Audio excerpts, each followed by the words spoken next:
دور دوم مذاکرات ایران و آمریکا موسوم به مذاکرات مسقط در روم برگزار می شود. وزیر امور خارجه ایران برای شرکت در دومین دور گفتگوهای غیر مستقیم ایران و آمریکا در رأس هیئتی دیپلماتیک وارد روم شده است. مجید تخت‌روانچی معاون سیاسی وزیر خارجه، کاظم غریب‌آبادی معاون حقوقی و بین‌الملل و اسماعیل بقایی سخنگوی وزارت خارجه از جمله کسانی هستند که عراقچی را مانند دوره قبل در این دوره از مذاکرات همراهی می‌کنند. وزیر خارجه عمان نیز که برای شرکت در این مذاکرات به عنوان میانجی جمعه شب وارد روم شد، در مطلبی در شبکه اجتماعی ایکس از دولت ایتالیا برای ارائه تسهیلات لازم جهت برگزاری دور دوم این مذاکرات در روم تشکر کرد.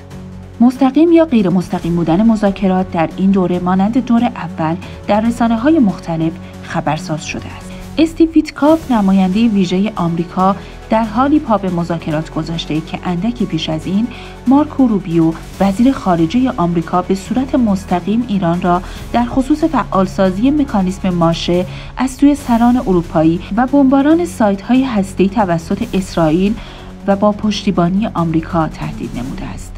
سید عباس عراقچی قبل از مذاکرات روز جمعه و در نشست خبری مشترک با لاوروف وزیر خارجه روسیه در مسکو با اشاره به بی‌اعتمادی به طرف مقابل گفت در حال حاضر ما مذاکرات غیر مستقیم با آمریکایی‌ها خواهیم داشت. او با برشمردن دلایل ایران برای عدم انجام مذاکره مستقیم با آمریکا یادآوری کرد راه دیپلماسی باز است. مذاکرات غیر مستقیم چیز پیچیده‌ای نیست و میتوان از طریق آن به توافق رسید. او با اشاره به اینکه در دور اول مذاکرات غیر مستقیم در مسقط میزانی از جدیت را در طرف مقابل مشاهده کردیم تأکید کرد ما فقط در مورد موضوع هسته‌ای گفتگو خواهیم کرد و موضوعات دیگر شامل این مذاکرات نمی شود. و همانطور که امروز چندین بار مطرح کردم اگر آنها جدیت داشته باشند و درخواست‌های آنها غیر واقعی و غیر منطقی نباشد امکان توافق وجود دارد.